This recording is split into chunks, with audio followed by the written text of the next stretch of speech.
are utilizing some of that feedback, which again becomes very, very instrumental in doing well in the course. Okay, so also if you have not turned in the federalism writing assignment, uh, that was already due on Sunday.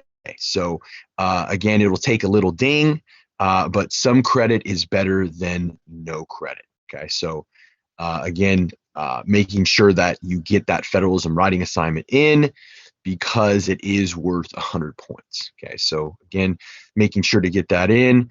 I like how everyone says hello to everyone. That's always a great thing in that way. So hopefully you guys are incorporating that. But again, I will be grading the federalism writing assignments within the next several days, over the weekend, and everything else. So again, I'll be getting to that in the coming days. So again, I will have that in the grade book with feedback. Okay, giving you feedback again based on what your work product was, how you articulated your thesis statement, which is always instrumental in doing well on a formal essay. Okay, which this was. So again, articulating it. I'll be, like I said, feedback in the sense that it'll help you in future essays. Like I said, it crosses across disciplines in the sense of writing is fundamental for everything. So regardless of what the situation is, so yeah, I think I have maybe like 7 left. So to that question, Octavio, yeah, I have about 7 left. So I will, after that, like I said, get into the federalism writing assignments. So yeah, I may have the fact that you are an R. I haven't gotten to the R's. I'm about right there though. So in the sense of right there being, maybe about, I'll have it done by the end of the evening. So for sure. Any questions, comments, or concerns or issues that people are experiencing? Because again, your feedback, your opinions, it's all good content. I really like how you delve into these quick writes, the different experiences, like I've said, that we all have in the sense of being exposed to it or not. Maybe having family members that went off the deep end. I'm right there with you. It cuts across any boundary of color, creed, nationality, or academic level. So again, when you're talking about the regulation, decriminalization, or legalization of cannabis or heroin or fentanyl, again, your individual stories tell a lot about why you believe what you believe. Because again, there is no right or wrong answer. It's about harnessing the next generation's energy. Because again, you the younger generation, me as a millennial, one day, like I've said, we will take over in the sense of being responsible for all of these different obligations to the law, to having to pay taxes, which I hate every year, obviously. But again, it's one of those things where, again, you understand the rationale behind it, because again, it makes sense when you understand the operations of government. Okay, and again, I take a shellacking because me. I'm not under the guise of not being I succumb to the idea of having to pay my taxes, because I've known a lot of people trying to or bred a lot of people trying to skirt tax laws, and unless you have a big shell company in the Cayman Islands somewhere, or different things like that, it takes money to make money, and again, you can understand not wanting to pay taxes. But again, when it becomes, something that is, American or un-American, based on what you pay or how much you pay, there's different perspectives as to how and why people rationalize paying or not paying taxes, in the sense of business savvy or whatever it may be. But, I don't enjoy paying taxes, but again, I understand the notion behind it, in the sense of, again, what that distribution means, in the sense of, paying for roads, making sure that the next generation is educated with student loans, with again that being an entitlement. The next generation, which is baby boomers, are retiring in mass. Your grandparents, or some of you that have older parents, maybe your parents, in the sense of retiring. So again, you have situations where it becomes very, very instrumental in the sense of why we pay taxes. The Social Security checks that keep our grandparents and some of our parents in the sense of being financially stable. So Tyler asks, will we go over taxes in depth in the future? We will at different times, but not necessarily the tax code itself. I wish we were, and I wish I was an economics major, which again I can go into the different ideas and concepts behind that. But we won't, for the sake of other topics. But again, I wish we would. I'm going to be hitting on the debt bubble. Basically the debt clock. I'm going to be showing that in a future chapter that really goes along with, again, the political economic implications of pushing things off, the kicking the can down the road to the next generation, to expect them to pay for oftentimes things that we're paying for now, because again, there's no such thing as free money in a capitalist society, because again, our grandkids, our kids, are going to have to pay that back at some point, with regards to, again, borrowing off of that debt that we have, which is just, ridiculous in the sense of skyrocketing. I'm going to show you what that is. And again, I understand the notion of people struggling right now, and there's no doubt about it. And I am 100% for that. But again, you have to be cognizant of how that rollout happens, because a lot of mismanagement, with the first round of stimulus, when it came to, ex or felons, registering for unemployment benefits. The only reason they got caught was because oftentimes they have numerous people at one address that they're, sending checks to, and, they start getting wise. But again, you have different situations where, again, you have to be cognizant of these mismanagement that can happen if you cut checks, in mass, without any accountability sometimes. But good question, Tyler. Again, we'll be hitting on that in the Congress chapter, specifically with the executive budget, in different ways. But the tax code, I wish we would. But again, we'll be touching on the idea of taxes and how they're allocated in different ways.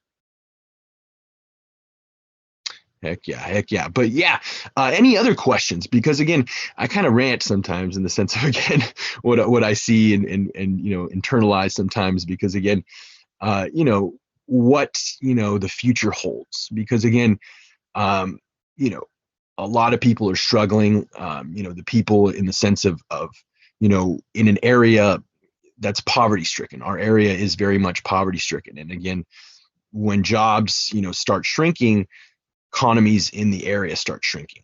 Small business is being pummeled right now. It's really sad, because even though they've opened up outdoor dining, obviously it's too cold right now, for one, and number two, it's just too little, too late. People are already in their routines of just taking out, and small business is just being decimated, and it's no small feat, because again, we're all going to have to deal with the repercussions of what that means.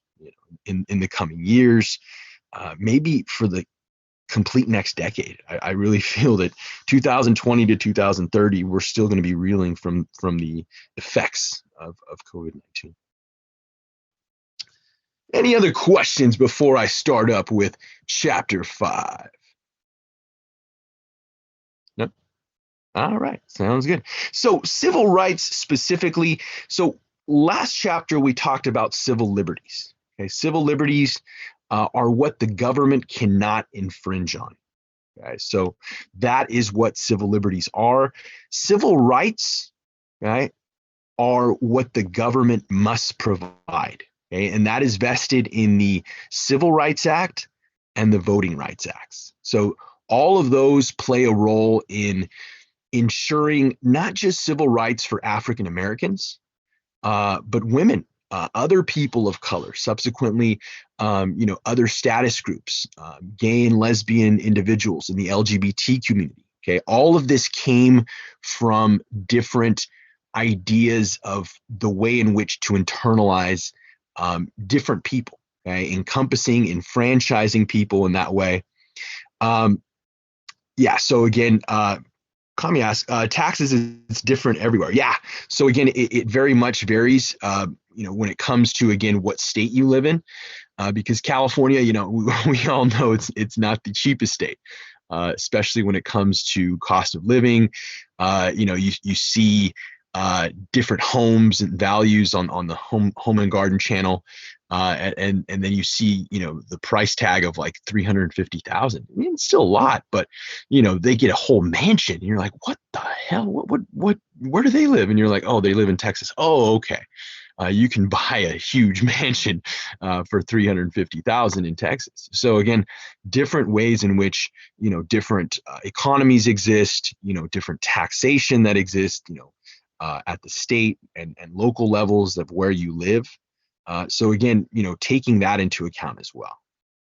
But yeah, Kamya, that's a good comment, because it is different everywhere, depending on where you live, depending on how much you make, individually, or if you're married, how many kids you have, all of that plays a role. Right. So going back to civil rights specifically, again, what the government must provide in the form of, again, the Civil Rights Act and the Voting Rights Act, right? So what did it take specifically? Again, just a little bit of review of Jim Crow. Okay, so the era of Jim Crow, the experience right after Reconstruction, where again, the Civil War amendments were not respected. Okay, the 13th, 14th, and 15th Amendment, in the spirit of the law and what they were trying to promote, was just not respected by the South. Specifically areas where, again, anti-busing, desegregation that was oftentimes happening at the time. So again, the constitutional amendments ending slavery, equal protection of the law, all of those ideas, the 15th Amendment, giving African Americans the right to vote. Again, it really was 100 years till they were really respected. Okay, in the sense that, again, Jim Crow took hold after the failure of a couple of Civil Rights Acts. Okay, so in 1865 and 1875, these were early attempts at passing a Civil Rights Act to actually give teeth to the Civil War amendments. Okay, the spirit of the law was not being respected, where again it needed subsequently a standard of the law, an act, a piece of legislation to stand on that explains what that spirit of the law is. So Plessy versus Ferguson, Dred Scott, very much a part of creating that separate but equal doctrine that really took hold during the Jim Crow era.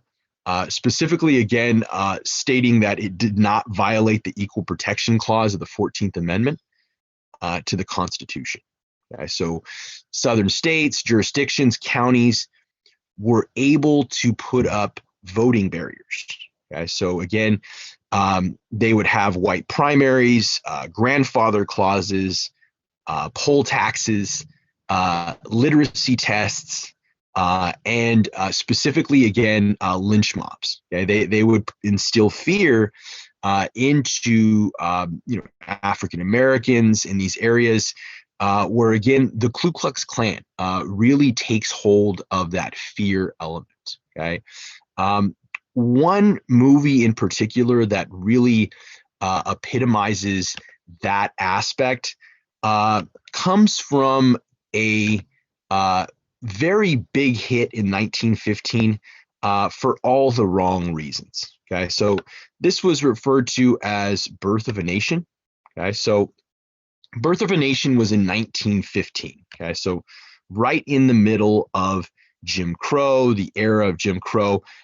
So it basically dramatized the Ku Klux Klan basically dramatizing the idea of defeat of the South, very much in terms of racist undertones. So African Americans were not allowed to star in any roles in any films.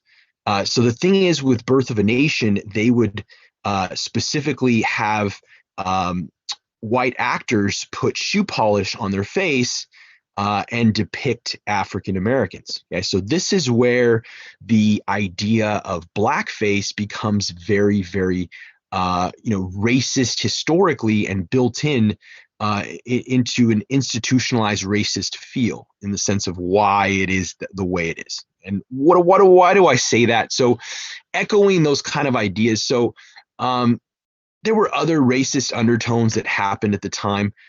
So in the sense of the creation of kind of a clownish depiction of African Americans was the Dancing Sambo Doll.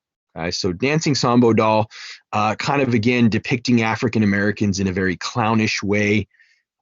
So again, this was specific to getting Gucci got in trouble for a Gucci blackface sweater that kind of resembles. So take a little mental note of what the Sambo Doll looks like, and then I'll show you what specifically the blackface looked like on the Gucci sweater. So again, you could see where you see similarities where again one can see the racist undertones if one really wants to, in the sense of again that depiction, that clownish figure, of again that Sambo Doll. So again, wherein lies different eras, especially in Jim Crow, that again it becomes very, very sensitive. It's a very sensitive topic for a lot of people because these lynch mobs were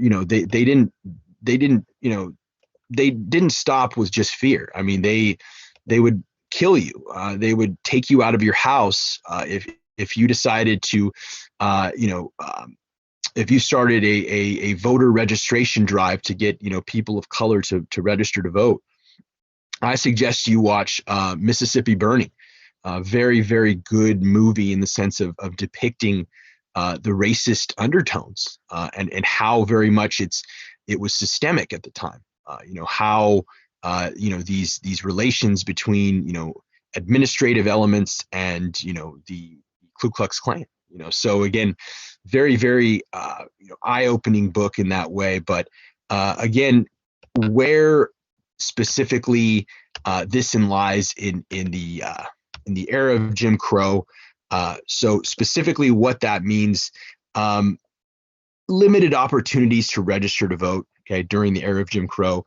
Arrests and beatings by police, okay, so that was always a threat in the sense of, again, being in a state of fear. Right? You didn't know, again, why you were being pulled over, oftentimes, again, just, by the color of your skin. Threats of violence toward voters' families and homes, and personal information shared with groups like the KKK and employers. Okay, so meaning the people working the polls weren't always the most scrupulous people. They would leak that information to terror groups like the Ku Klux Klan and go to the homes of these individuals and threaten them with violence or just simply lynch them in front of their families. So again, what this era really depicts, again, the separate but equal doctrine was a part of the law of the land. But again, when you see the rise of Brown versus Board of Education, this really ended, okay, that notion of separate but equal, because separate is not equal. With substandard facilities, resources, that's not equal. Right. So Brown versus Board of Education really, really puts that to rest. Okay, and it wasn't just one case; it was several cases. Okay, that make up the Brown decisions. Okay? So specifically, it said it violated the Equal Protection Clause. Okay, so in that 14th Amendment, completely reversing course. Okay, so It was a 9-0 decision. Okay, Brown versus Board of Education was unanimous. Okay, that separate was not equal. Okay, so that's very indicative because again, as we think that the court is very fragmented, unanimous decisions are actually more common than we think, even in contemporary times. Right? But again, when you're talking about what Brown versus Board of Education was, it was a completely unanimous decision.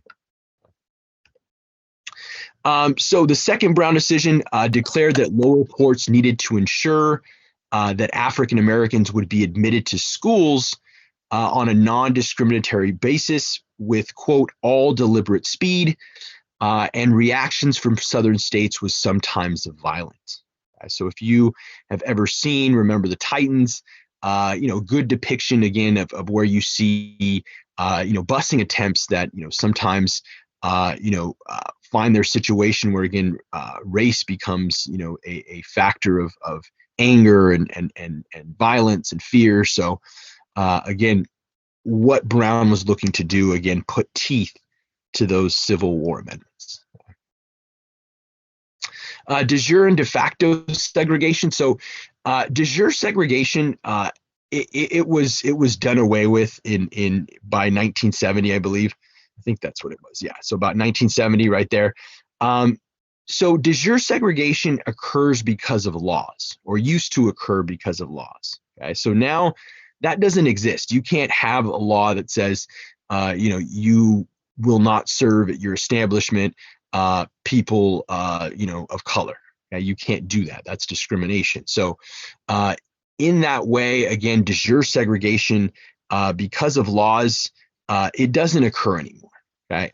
However, de facto segregation still exists. Okay? What is de facto segregation? So it's racial segregation that occurs because of patterns of racial residence and similar social conditions. Okay? So again, oftentimes the idea of what that means, racial residence, having to go or have, in history, having been told, hey, you have to live here, you're still reaping from that because real estate allowed one to write in specifically your housing development wouldn't sell to people of color, wouldn't sell to Jewish people, wouldn't sell to. So it had a lot of all these different barriers that, again, these racist undertones that, again, were already segmenting the population based on, again, what the history had already spoken to.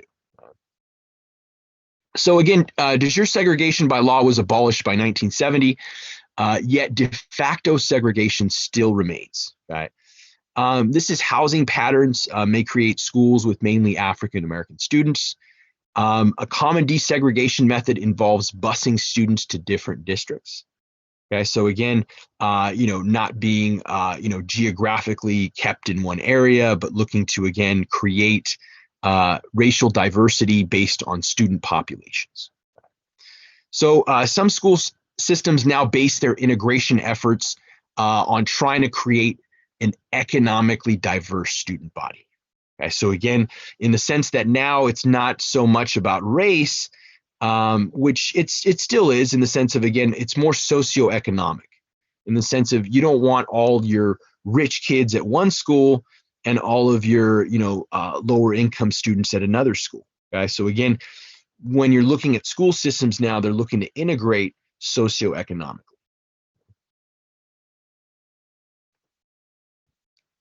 All right. So, what about the civil rights movement? Okay. So, specifically, again, Brown happened in 1954. But when you're talking about what the civil rights movement was, it took a movement to respect what Brown versus Board of Education had done.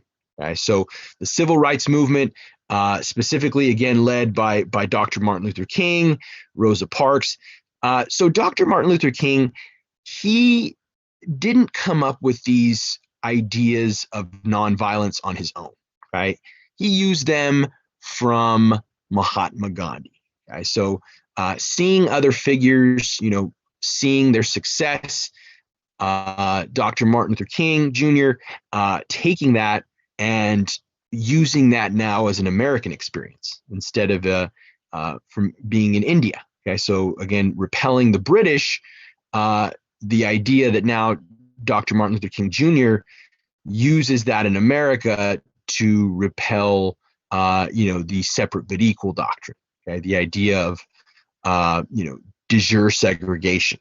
Okay. So the modern civil rights legislation specifically, this was in 1964. Okay, so this really again brought substance to what the Civil War amendments were preaching. Due process of law, equal protection of the law. So it outlawed arbitrary discrimination in voter registration. Okay, so again, no more poll taxes, literacy tests of those natures that again keep people of color from voting. Or it barred discrimination in public accommodations, okay, so such as hotels and restaurants. So specifically, it didn't allow them to do that because interstate commerce, again, is a national power within the control of the national government. They can do that. So when you're talking about the reasons why the Civil Rights Act had any substance, was because of that idea, the interstate commerce clause, in the sense of being able to specifically have sway in certain ways of what that means. Okay, so it authorized the government to sue to desegregate public schools and facilities. Okay, so again, this authorization now brought substance to making sure that if people weren't going to respect the law, that they can be sued and they would lose, because again, the law was on the side of individuals that were now seeking redress for their discrimination. So it expanded power of the Civil Rights Commission. Okay, so the Civil Rights Commission specifically would investigate these claims of the idea of racist undertones in housing, making sure again that real estate development, all those ideas of who and what was being sold to was completely coded to now not be systemically racist, in the sense of not allowing separate but equal to exist. Right. So when it comes to the notion of the Voting Rights Act, so the Voting Rights Act specifically spoke to again how African Americans and grandfather clauses, all these different ideas of how to keep African Americans from the polls were done away with. Then you have subsequent Civil Rights Act of 1968, which dealt with housing reforms. Again, the idea of keeping these clauses out of real estate that said we're not going to sell to people of color or Jewish people. All these things that again spoke to how racist undertones were in the time. So it increased political participation by African Americans, with subsequent participation by other minority groups as well. Okay, so African Americans took the brunt force, okay, of the civil rights movement. Okay, subsequently helping out everybody else of color. Okay, Latinos, Asians, Native Americans, women. Okay, women as well, all benefited from what the Civil Rights and Voting Rights Acts were. Okay, because again, you didn't have that ability to have in law that would suppress somebody's civil rights. So what do I mean by women? Okay, so women struggle very, very early on because again, women, you barely had the right to vote a little more than 100 years ago. Okay, my grandma was 97 when she passed, literally this past month. And I think to myself, wow, in the sense of being in almost her lifetime, that women didn't have the right to vote. It just boggles my mind. Because again, you see that struggle. It's still very much fresh in the minds of a lot of women. Because again, when you're looking at what domestic violence laws were, Okay, there was no such thing as domestic violence. Okay, women were treated as property by their husbands. Allowed to be beat, allowed to be restricted in a lot of ways. So again, when you're talking about the early women's political movements, very much still in the process of development. Because like I said, 100 years is not a long time. It's really not.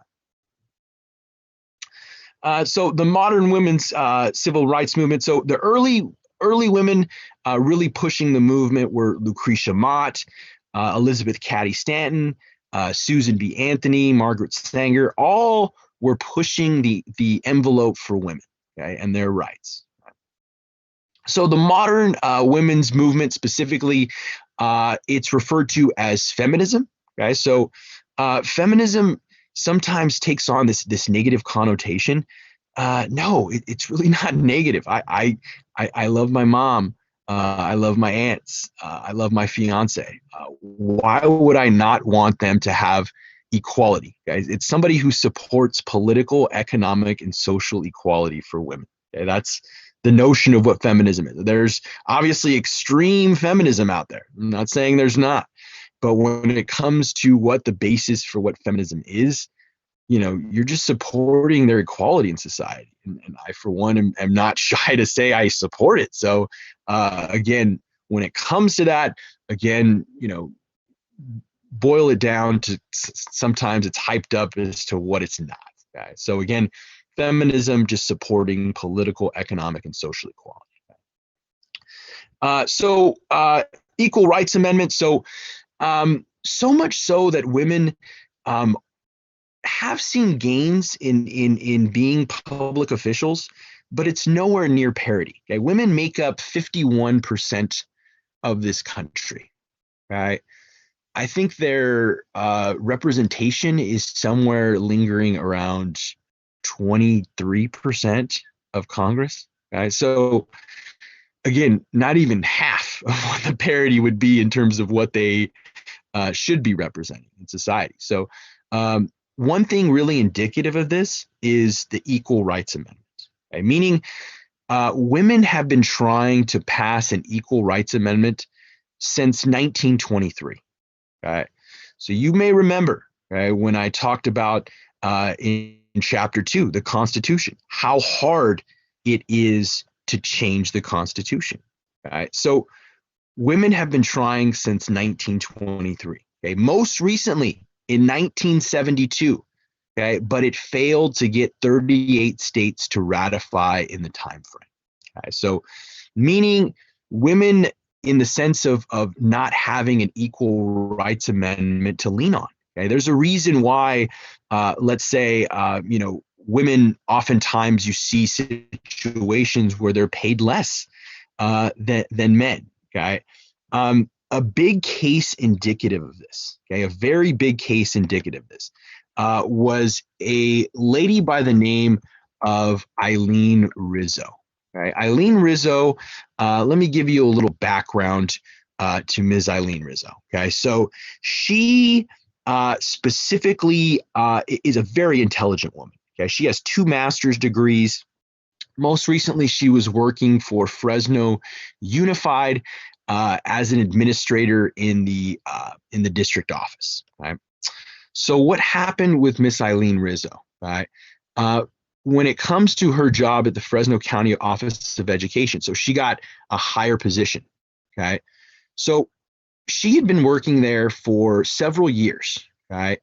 When she finds out, right, by way of conversation, that a male counterpart, right, a male counterpart who has less education, right, and less experience, right, than Miss Eileen Rizzo, makes $13,000 more than Miss Eileen Rizzo. Right. So let me say that again, and this should piss off a lot of women out there. Miss Eileen Rizzo was being paid $13,000 less every year with more education and more experience than this male counterpart. Okay? So again, this isn't happening in, some other part of the nation here. Okay, so again, Fresno County Office of Education is just down the road. So again, when you look into the substance of what really is happening, why would you want an equal rights amendment? For shit like that, in the sense of, again, having some recourse, redress as to, again, saying, hey, that's not right. Okay. So she actually took her case all the way to the Supreme Court, California Supreme Court. I'll show you the article now. Okay. So she, a long fought battle. Okay. Poor lady. What happened was in her situation. Oh, man, can't watch. Okay. So specifically, what happened with Eileen Rizzo? She won her case about a year ago, right? But what happened was in between the actual verdict of the case, because the verdict was already in, the paperwork were still being thrown into the court, so it was still moving through. It was already in her favor. But what happened was the judge, he ends up dying right at the end of the case. So what happened was she had to try her case all over again, because it was stated that judges serve for life, not for eternity. So meaning his decision that he rendered was invalid. Okay, so again, she had to go through the whole process all over again, convince another jury that that it was discrimination based on the Equal Pay Act. So again, Equal Pay Act is looking to give substance to, again, what the Equal Rights Amendment doesn't give, which again is total protection for women, in the sense that, again, you don't want to see these things happen, but again, they happen more often than we think. Okay? So again, this was an Equal Pay Act. Specifically, she prevailed in her fight for equal pay. But again, specifically speaking to who she is, she fought her way. Let me see if I can find a picture of her. Let me see. Yeah, I don't see her. It's all good. So again, when you're talking about specifically this happening not in some other place, again, this is happening, just down the road, that somebody had to go and fight their, for their rights, because again, that wasn't right. How can somebody be justified to be $13,000 more with less education and less experience? Okay, there's just no rhyme or reason behind that. So Tyler asks, how much did she sue them for? That's ridiculous. So specifically, I'm not sure, when it comes to having to pay lawyer fees, all those different, fees in terms of what she actually got in the end. Because again, oftentimes, when you have to fight for that, it wasn't done in secret, where again, sometimes you sign, basically, gag orders that say you can't talk about something, in the sense of, but how she won and what she actually won in monetary damage, she obviously made out pretty well, in the sense that, again, it's not just those 13,000 that she wasn't getting every year, but again, her lawyer fees, pain and suffering, because again, having to go through the damn thing is pain and suffering as it is, because again, you're going to have to get another job. You're going to have to, wallow in a bad job for a while, because people are going to think you're, the bad person. So again, all of these different things that can be seen as, again, pain and suffering, because again, that's not right. It's just not right where, again, somebody can be justified to be paid that without, again, it being, caught in some sort of way. Okay? But again, just look up Eileen Rizzo. She very, very well-read lady, in the sense of being very educated. I think it was in math. Her mathematics is her graduate degree, which that'll blow me away. You know what I'm saying? So in that way, just where again lies the issues. Okay? Getting a Equal Rights Amendment passed, but again, like I said, there's just not enough women in power that would make it a priority to get something like an equal rights amendment passed. Okay, so what does that mean? So specifically, gender discrimination. What is this? It's any practice, policy, or procedure that denies equality of treatment to an individual or to a group because of gender.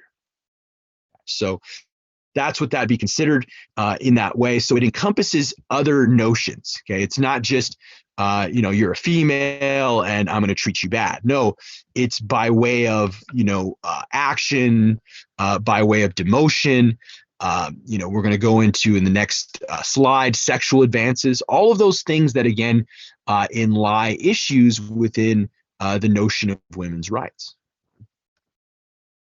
So women have challenged statutes to gender discrimination in the courts, specifically when you see women in the military. Okay, Vanessa Guillén, the case that just happened, that's not something that's just a rarity.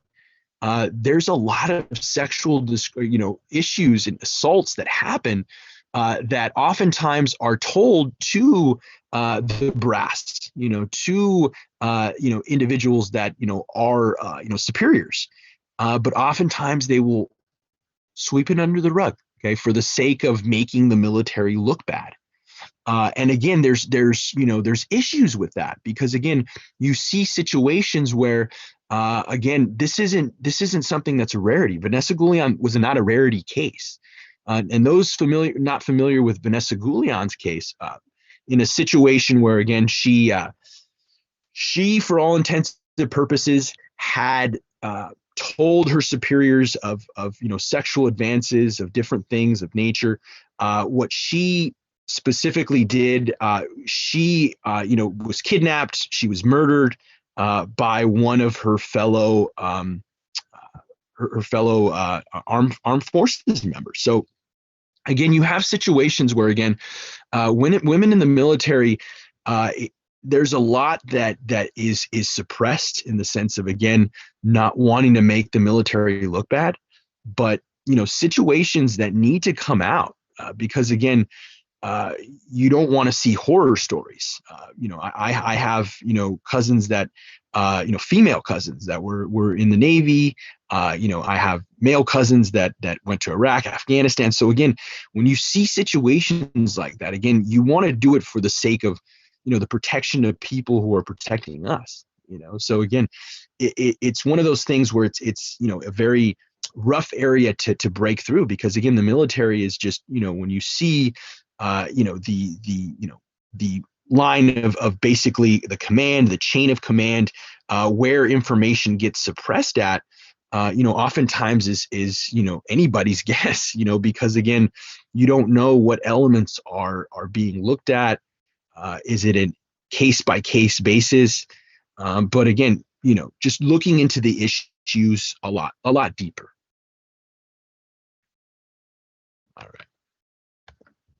All right. So when it comes to, again, you see the modern civil rights movement and more of a old school look. So like I said, since 1923, you see that picture right there in the bottom left-hand corner, demanding an amendment to the Constitution. Okay, so like I said, since 1923, women have tried but failed to get an equal rights amendment passed. Okay? Like I said, what does that mean? Not enough women in power. That's just the nature of it. It's not going to become an issue. It's going to be, unless it was on the front burner. Women have to make it on the front burner. Men aren't going to make it an issue unless women do. All right. So women struggle for equal rights also in the workplace. So when we're talking about discrimination, it gains substantial protections against discrimination through laws. Okay? So even though there's not an equal rights amendment, they still have different titles that protect women, different bylaws that specifically target equality. So Title VII, this is prohibiting gender discrimination. Title IX, equality in sports, so for university and collegiate activities, making sure that, again, women are on par with men in their sports and how they get funded. So again, there are these elements that do try to protect women, but they just don't go as far as what an amendment would. Okay, because again, when you have an amendment to the Constitution, that is the utmost reference to again where law is, where law will never be removed, basically, in the sense that it's a very rarity that again prohibition will happen again and then it won't happen again. So in the sense of something becoming law, when it becomes an amendment, it's got so much favoritism toward what it's trying to promote that like I said, 66% to a 75% approval. It's very hard to get that threshold, especially when women are only 20, like I said, 20 something percent of the parity in the power positions of Congress. So sexual harassment, this is specifically called hostile work environment. It's unwanted physical or verbal conduct or abuse of a sexual nature that interferes with the recipient's job performance. So again, wherein lies the issues, where, in history you had situations where women, weren't even allowed to work, but when they were exploited, in the sense of by their supervisors, their superiors. So again, all of these things that again, measure as to what we see today, why we have the protections we do with regards to, let's say, the Me Too movement, Time's Up, all of these that again, specifically speak to again actions that have to be called out. Whether again good, bad, or indifferent. If you're in a power position and you're treating women like shit, I think you need to get called out, because again, it just in the sense of it's not okay, in the sense of again, like just making it known that again, calling it out for what it is. And again, I'm always one for innocent until proven guilty, because again, allegations are made as well. But again, understanding that it's not easy for a woman to come forward on any charges like that. It's just not. It's just not. So what about wage discrimination? So again, alluding to the Eileen Rizzo situation, the Equal Pay Act was enacted in 1963. Okay? So this said that the same job employers could not discriminate by paying males more. Okay? However, like I said, it happens so often. Okay? Like I said, it's usually depending on the employment itself, but anywhere between 80 cents to 90 cents of every dollar that a male makes, depending on the state in question. So again, obviously you're not going to know what male counterparts make based on again, private or public entities that are again providing your salary. But again, look into it. Maybe ask questions in the sense of again, sometimes your salary is put on public display. If you work for, let's say, the school district or a university, all of our salaries are online. You can find that pretty easily. So again, when you're talking about what that means, again, giving that transparency to women to say, hey, if it is happening, hey, I have grounds to say, hey, that's make it right. So Lilly Ledbetter, this was the Fair Pay Restoration Act. This was signed by President Obama. This really extended the period that women could sue under the Equal Pay Act. Okay? So in the sense of instead of making it a short window that a woman could provide litigation, it extends that window. It doesn't make it to where, again, it's over in a certain period of time. So again, that's why you see the Me Too movement in the sense of years later, people that were sexually assaulted, maybe 5, 6, 7, 8 years ago, 10 years ago. But again, you see situations where, again, women seem empowered to say, hey, this male who did this to me, and the sense that, again, it was, it happened to me too, in the sense of, it's something that became habitual to the person, that they got away with so much that, society normalized their behavior, so again, calling it out when it needs to get called All right. So, what about the experience of other minority groups? Okay. So, again, going back to the fact that African Americans took the brunt force of what the Civil Rights Act was. Okay. So, specifically, what does that mean? So, Latinos really, really benefited from that in the sense that, again, being seen as, a group that has also suffered racist incidences where, again, discrimination takes place, again, based on sometimes, the coloration of your skin, both in the Latino community and in America. But again, where you see different ways in which the rise of, again, after the civil rights movement, you see where Latinos start exerting themselves as well. Okay, so Hispanic versus Latino specifically, depending on who you talk to, they may take offense to Hispanic. I don't like the term only because it has very much discriminatory undertones. It was created during the Nixon administration, under situation where it was very, very derogatory. So, in the sense of a Spanish speaking country, many prefer Latino over Hispanic because of that very reason. Some people don't know, obviously, then and they will be called Hispanic or not. But again, depending on the person, they're going to take offense to it. I don't take offense to it. I just have a preference of one over the other. So when it comes to Latinos being the majority, okay, so in the next coming decades, okay, somewhere around, I want to say 2040 or 50, Latinos will be the majority in the nation. Okay, Latinos are already the majority in California. Okay, have been since 2000.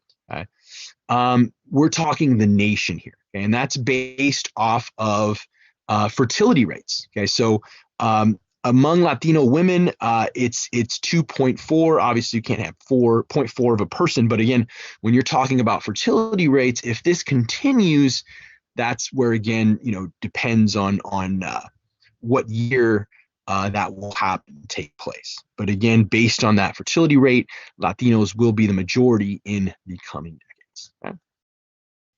Okay? So what about the agony of the American Indian? Okay, so when we're talking about the agony of the American Indian, like I said, ever since colonial expansion, you have to, again, talk about the agony of the American Indian. Okay? Decimation, disease, wars, battles, and again, this is multiple tribes. Okay, multiple different tribes. So 90% of the native inhabitants of the New World died, mostly from disease. Okay, so again, the experience that, again, it's not just human to human contact that was disease.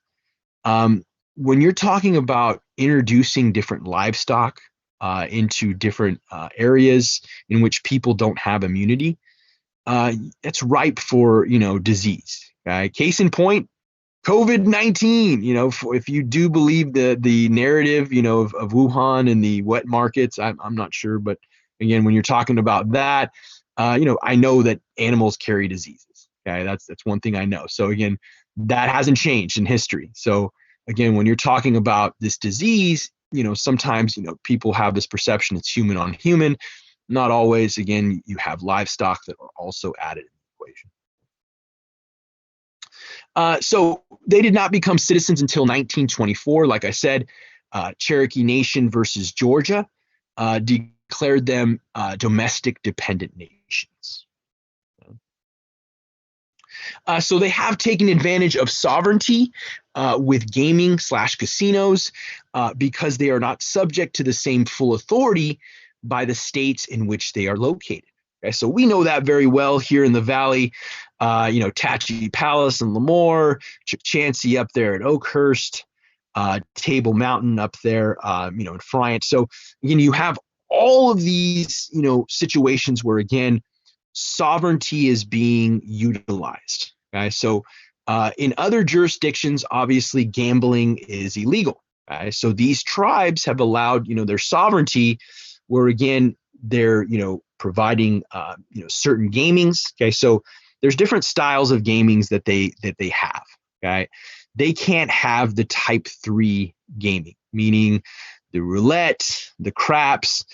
So again, they're still under the jurisdiction of the state of California. Okay, so the tribes, again, that idea of federalism, they're still in the state of California.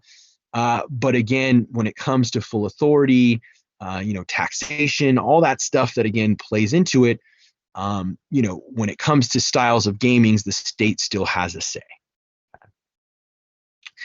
So again, when you're talking about what that is, I don't advocate gambling, obviously, but when it comes to philanthropy, okay, I know that I also teach at Fresno State. So the beautiful Madden Library that was recently built within the last 5 years would not have been built without the generous donations from Table Mountain. So again, as much as it affects people's wallets and it ruins people's lives, it's a situation where again you don't want to become a gambling addict, but it has been funneled in areas that where you see in public that it does provide for. So that doesn't mean again you don't have Native Americans that are making a lot of money off of Indian gaming, tribal gaming. Different ways in which I had a situation where I know people that get paid. Okay, and this is an individual that's in his mid-20s, is being paid $15,000 a month. Okay, a month. All right, his parents get paid $30,000 a month. Okay? So again, it goes down per generation. But when it comes to, again, where enrollment lies, okay, tribal enrollment, who is enrolled in the tribe, that becomes very political, especially if you have a casino and it's making a lot of money. Okay, case in point, if anybody remembers, around 7 or 8 years ago at Chukchansi, they had to shut down for a whole year because they had tribal infighting, right? In the sense that it had to do with tribal enrollment. Okay, they started kicking people off of the rolls that no longer got their checks every month. Okay, so that really pissed people off that were, obviously kicked off the rolls. So again, you had that tribal infighting, and that's why, the situation played out the way it did. Okay, so again, tribal enrollment is very political. Who belongs to certain tribes, who doesn't, who gets kicked out, whose lineage is certified, which ones are not. So again, very, very political.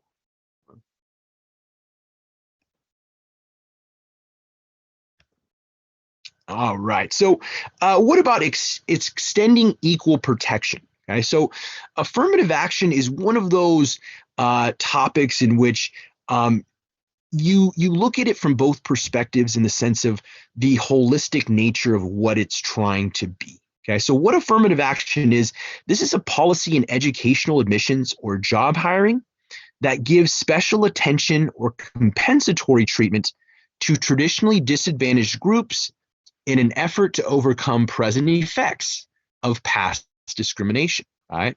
However, okay, in this group, when you have in this protected group, okay, you have African Americans, you have women, you have Latinos. Okay, so you create a protected group. Okay, however, okay, who's in your unprotected group?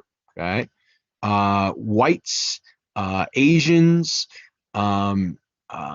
Indians from India. So again, when you create a protected group, you are also creating an unprotected group. Okay, does this lead to reverse discrimination? Okay, that's a huge notion behind what affirmative action is. Okay, because again, if you're creating a protected and unprotected group, does that violate equal protection in the 14th Amendment? Okay, so we're going to look into that. So when it comes to 1978, okay, this was a huge case. The University of Regents of California, Davis versus Bakke. Okay, so this was the Bakke decision. Specifically, UC Davis Medical School every year, at least in the 70s, late 70s, held 100 positions every year for their medical program. Okay, 16 of those 100 were reserved for minority applicants. Right, so Bakke felt that that was a situation that led to reverse discrimination. Okay, because Bakke was only eligible for 84 of those positions. Okay, so again, there was a situation where on that grounds, he took it to the Supreme Court in the sense that the situation became what it was, that when UC Davis put a numerical value, okay, when they put 16 positions out of 100, when they did that, that was illegal. Okay, you can't have a quota system. Okay, they called it a quota system. Okay, so in the sense that when you put a numerical value on what affirmative action looks like, that's against the law. Okay. Other limits included the fact that it must be narrowly tailored to meet a compelling government interest. Once this interest is completed, the program must be changed or dropped. Okay, so meaning specifically there's, kind of asserting that there's going to be a timetable, okay, to what affirmative action is, because again, once it's completed, it must be changed or dropped. Okay, so again, what Bakke was trying to say, oftentimes is what was promoted in a future case, okay, referred to as Grutter versus Bollinger. Right. So University of Michigan Law School case, this specifically held, again, the same standard by which, again, equal protection was violated. Specifically, affirmative action was then banned in many states, okay, where, again, the idea of reverse discrimination was endeared. Specifically in 2011 and 2012, though, it overturned the Michigan ban, okay, in the sense of, again, banning what it was trying to promote based on different appeals. But again, it also stated that race could not be used as a tiebreaker. Okay? So if you have two equal candidates for a college admission or a job, you cannot simply say, oh, we're going to give it to this person because they're a woman or because they're African American. No, you can't do that. Okay. So again, in that way, in terms of how the law is very much trying to get an interpretation behind it, but you start seeing it become whittled down. Okay, the notion behind what affirmative action was, as opposed to what it is today. Okay. So what we see today specifically comes from Fisher versus Texas. Okay, it says affirmative action could be used for diversity, but only when no other alternative way of reaching that goal is available. So again, that is the standard by which, again, you see a slight whittling down of the law as to, again, what it's trying to promote from its initial stages. All right. So what about the status of the LGBT community? Okay. So when it comes to their civil rights and their struggle for civil rights, it's still very much ongoing. Okay. Transgender rights, LGBTQ community, you're still going to have your pockets of, people that, just don't accept that type of lifestyle. But again, you have a movement that took a long time. It was very much long in the making. 1969, okay, the Stonewall riots really led that flashpoint for the LGBTQ community. Okay. This specifically, was the flashpoint that really began the movement forward, but it was accelerated in the late 90s. Okay, so what do I mean by that? So there was a young man by the name of Matthew Shepard. Okay? Matthew Shepard, he was from Wyoming. In the late 90s, he was lured out of a bar. He was then tied to a tree and then tortured to death.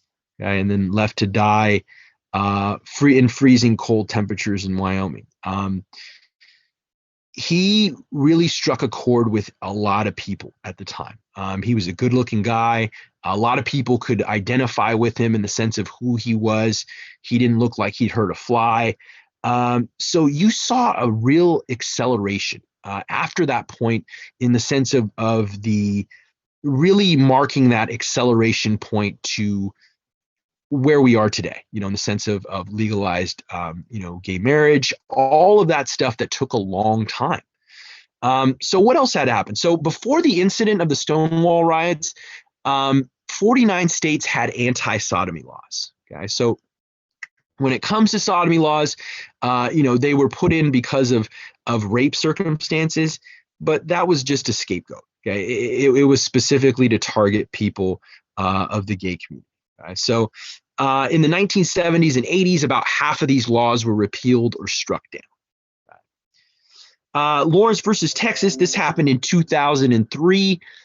So what happened in Bowers versus Hardwick? This was a big decision that specifically justified outlawing sodomy, okay, upholding sodomy laws. Lawrence versus Texas in 2003 overturned that. Okay, so saying that these laws violated the due process clause, okay, of the 14th Amendment. So again, you see where people, groups, not only the LGBTQ community, African Americans, Latinos, that again gravitate towards what the 14th Amendment grants.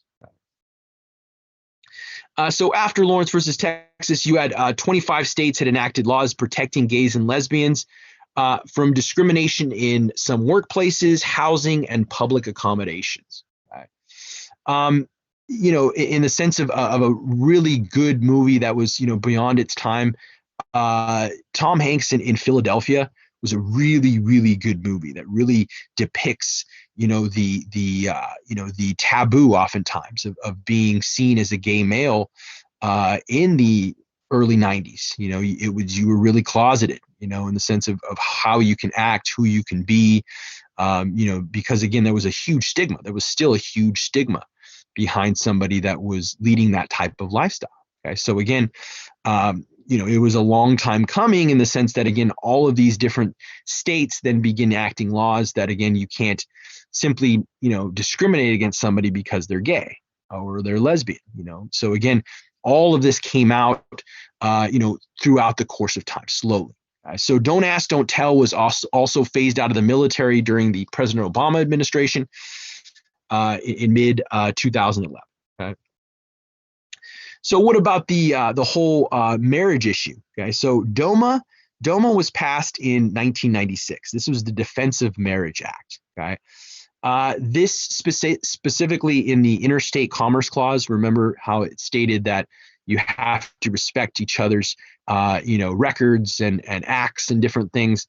Well, the DOMA actually said that states can ignore those marriage certificates. Okay, so this eventually became unconstitutional. Vermont allowed civil unions, and then Massachusetts was the first state in November 2003 to allow marriage.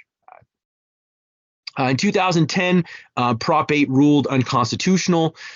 This was in California. This tried to, again, define marriage between a man and a woman, but it was specifically deemed unconstitutional for singling out a particular group to deprive it of a right. So again, you see that slow progression based on that movement that, again, started with Stonewall riots, but again was accelerated with the whole Matthew Shepard incident. All right. Okay. I love describing this one because I enjoy seeing people's reaction. Okay. So I'm going to show you what I mean by that. Okay. So as you can see, you have two articles here. Okay, two articles that for your quick write, you're going to want to go over, you're going to want to read. Okay, I'm going to show you one of them right now. right? So I'm going to show you this one in the sense of what it is. So I'll stop that one, and I'm going to show you this one, okay, what I have on my screen, which is right here. All right. So I have a couple questions on the next slide after these two articles.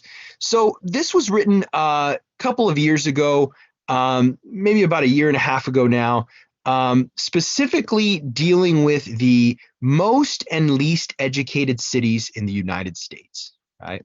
So again, this is highlighting different areas in which, based on metrics of diploma holders, high school diploma holders, high school dropouts, AA holders, BA holders, and graduate degree holders. Okay, so this all takes in these metrics that this list based on, again, these metrics exists. Okay, so right here, again, it shows you how these metrics came to be. Okay, so maybe peruse it a little bit there, but again, it shows you how they came up with this list. Okay, they didn't just pull it out of their ass or something. No, okay, they did metrics for it. They did research, reading, development, all that stuff that again needed to get done. Okay, so what do I mean by that? So again, you see where WalletHub did 11 metrics, as it says there, including educational attainment of citizens over the age of 25, quality of public schools, and educational quality. Equality among citizens, educational equality. So moving on down, this is your top 10 most educated. I won't spend too much time on them. So Bridgeport, Connecticut, Seattle, Washington, Austin, Texas, Boston, Massachusetts, Madison, Wisconsin. 5, San Francisco, Hayward, so right there at Silicon Valley. 4, obviously right there, Chapel Hill, North Carolina. And then obviously the other extension of Silicon Valley, San Jose, Sunnyvale, Santa Clara. So number 2, Washington, D.C. Obviously people are educated there, very big hub. Number 1, Ann Arbor, Michigan. Okay, seen as the most educated city.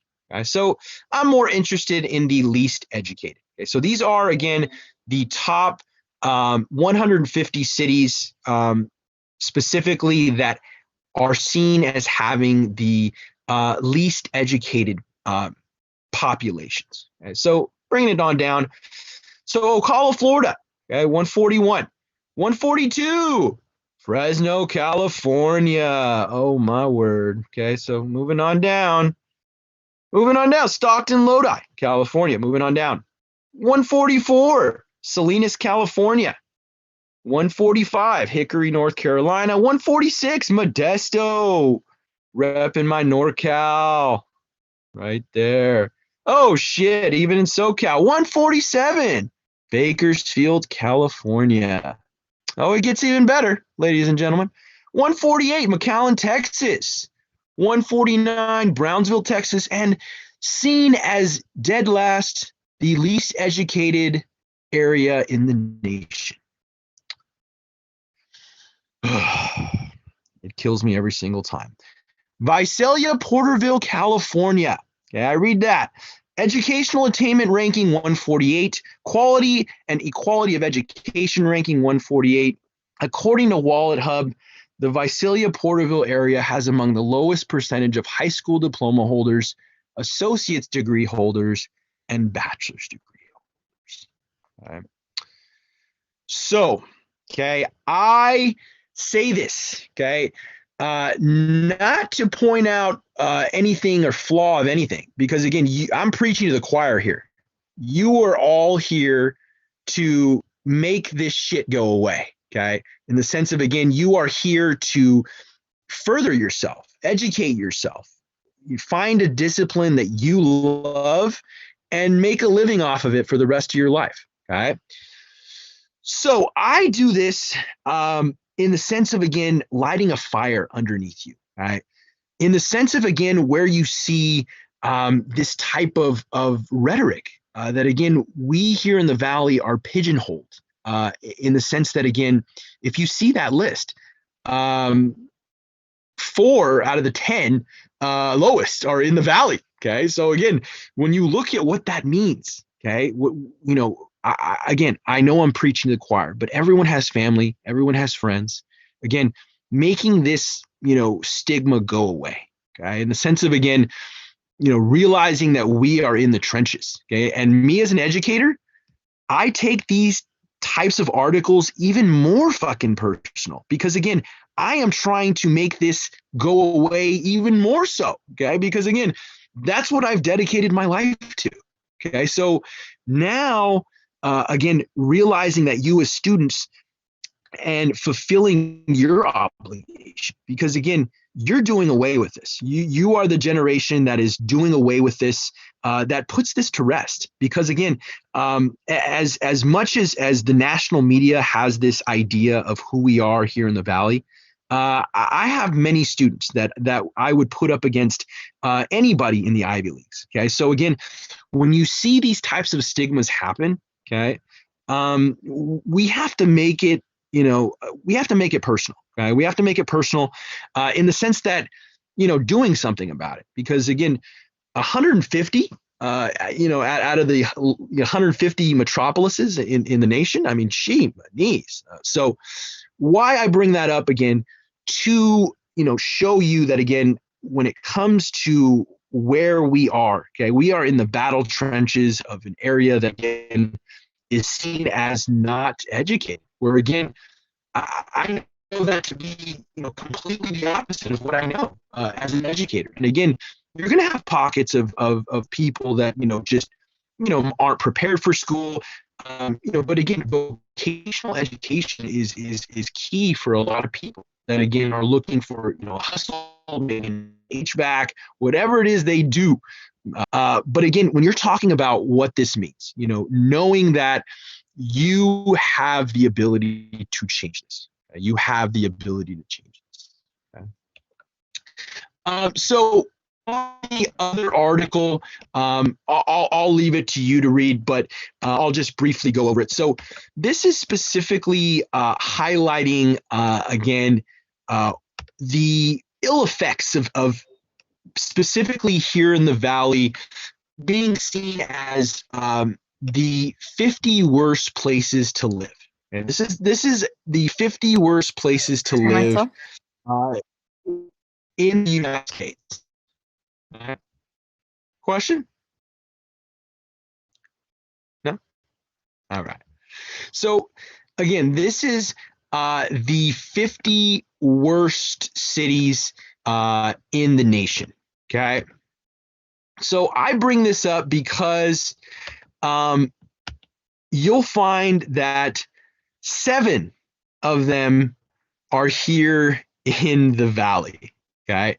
I'm going to tell you right off the bat, specifically what the connection is to each of these. Maybe I won't. I might ask a question. How about I ask a question? Because I love the chat box over here that's going off. Can anybody tell me, okay, what the cities in the Valley that are on this list, what they have in common? Okay, so I'm going to show you specifically the article itself. So all but one of those cities has a commonality, and even that city was tempted by that very entity. All right. So what do I mean by that? So looking down, worst cities to live in: Beverly Hills, Florida. Okay, that's not Beverly Hills, Los Angeles. So when you're looking at this list, okay, 48, Orange Cove. Okay? Orange Cove is very close to Orosi, very close to Visalia. You're gonna find other cities. Okay, Arvin. Okay, Arvin is very close. Others on the list as well. Right. So others on the list as well: Avenal, Corcoran, and there's a couple others. I believe it's Let me go down just to make sure.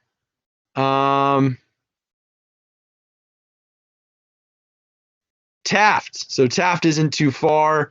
And then you have, let me look right there. So yeah, Corcoran's one of them. Corcoran should give it away. Okay. What is Corcoran notorious for? Can anybody tell me, or chat box function it in that way? What's Corcoran known for? The prison.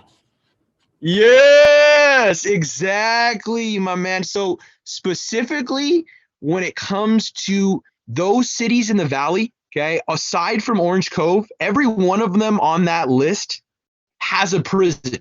Okay, either it's a state prison or it's a federal prison in that community. Okay, so yeah, no, Charles Manson was held at Corcoran. So in that way, again, there's a commonality to that list. In the sense of, again, when you have prisons in communities, yeah, it brings jobs, but again, you're also bringing an element that some people may deem as prone to situations of unrest or unlawfulness. So again, when you have situations like that, you got to look at the commonality between them. Okay, there's a reason why they're on that list, and again, you see where that happens, and then again, it creates that commonality. Right? So what do I mean by that? I'm going to show you the questions that I now want you to address after having perused those very, very distasteful, I want to say, articles. Okay, so your quick write, 2 questions this week. Okay, so how do you feel about these 2 articles and their feelings towards Valley residents? Okay, so again, looking into a way to internalize what you feel. Okay, so when it comes to, again, what do you feel in emotions, opinion wise? Do you see it as just another pot shot at the armpit of California? I don't know. Again, there's all these different things that, again, we feel or experience when oh, it's just the valley, but again, this is where we all live. Okay, believe it or not, again, we all attend COS in different factors. Mr. Espinoza, our education does affect it. And again, resources, finances, cutting edge technology that can be integral or integrated in the classroom. Again, all of those aspects that, again, feature, education, rural education in itself. A lot of, us, I didn't come from a big city. I'm from a smaller town, a smaller community in the valley. Okay. So again, when it comes to what that means, rural communities, when it comes to their quality of education, okay, are people coming in, later in life that makes it more difficult to establish themselves, in the education system. All of these factors have to be taken into account too, because again, when it comes to the holistic nature of why things are the way they are, it needs a deeper look. And again, this is providing you that opportunity to express what that may be. Because like I said, we all live here in the valley. And this isn't the first time that we've heard this kind of rhetoric from national media, okay, kind of putting us in this way, or portraying us in this way, whether it be Fresno, Visalia, Tulare. But again, you have situations where, again, we need to internalize what that means. What are we feeling when we hear these kinds of stories or read these kinds of stories on our own? Okay. Second question: what do these 2 articles represent to you and your endeavors in obtaining an education? Okay, let me know. Okay. Again, everybody's a different major. Everybody's, pursuing, perhaps maybe they're undecided. Let me know what that means to you. Okay. What are you going to do, to make this go away, in the sense of getting yourself established, to obtain an education and do something with it. Okay, obtain the career that you want. Okay, because again, that's why you guys are here. That's why everyone's here. Okay, to obtain what they want in life. So again, speaking to that second question, what does that specifically represent to you and your endeavors? Okay, because I would hate to see anybody in here, that COS would be their last step in education. No, this is that guiding stone to a university, to wherever you want specifically later in life. So again, seeing it as a stepping stone. Okay, what specifically you are pursuing that again, makes you aware of again your endeavors, and again why articles like this would tend to, like Jesse said, a hater made that article. Yeah, again, you see situations like that because again, you kind of have to internalize it in different ways because, we're oftentimes seen in this negative light without any substance. Because again, sometimes, like I said, we have pockets of the uneducated and the people that, simply don't have the time. They have to make ends meet. They have to go help their family. So again, all of these different elements that have to, also be taken into account as well. All right. Seeing if there's any chat box function. Any questions, comments, or concern? Oh, Sandra's got one. Okay. Are we going to be able to click on those websites on Canvas? Yes. Okay. So yeah, they'll be on there at hyperlinked on the PowerPoint. Okay, so you will be able to obtain them. There's not a paywall or anything like that, so you're able to again highlight those articles so that you can read them, maybe share them with friends, family. Let them know what they think, because again, this isn't just your quick write. Okay, in the sense that we are politically socialized by our loved ones. Okay, our parents, our aunts, uncles, grandparents, uncles, aunts. They live in the valley too. Let them know. Tell them, hey, I read this article. What do you think about this? Do you find it funny? Because some people will just laugh. Because again, they just like whatever. Me, I take it personal, obviously, because I'm an educator and I have to take it personal. We're seen as the least educated in the nation. Obviously, I'm going to see that as a slap in the face. So again, how we internalize this very differently than other people. Again, ways in which to kind of answer these questions and articulate them the way you want to, because again, there's no right or wrong answer to this. It's all how we internalize these articles. Once we've read them, we understand them. Again, the dynamics that carry them, speak to that. All right. So Jesse's got a question. I think whoever made that article X is from that's why that might be the case, my man. I don't know. Maybe he just wants to make it look that bad just because of that reason. And I took that personally. Laugh out loud. Crow from Michael Jordan. I got another one from Michael Jordan, that whole meme that they just always stop it. Get some help. Because again, that's just one of those things. I just you kind of have to laugh about it without having to like want to punch a hole through the wall. Especially me being an educator, like I said, I take it personal. So again, this isn't my first rodeo of reading an article like this, but it's just everyone that's pointed in the educational direction, I'm gonna have a qualm. All right. Any other questions, comments, or concerns or issues before I let everyone go?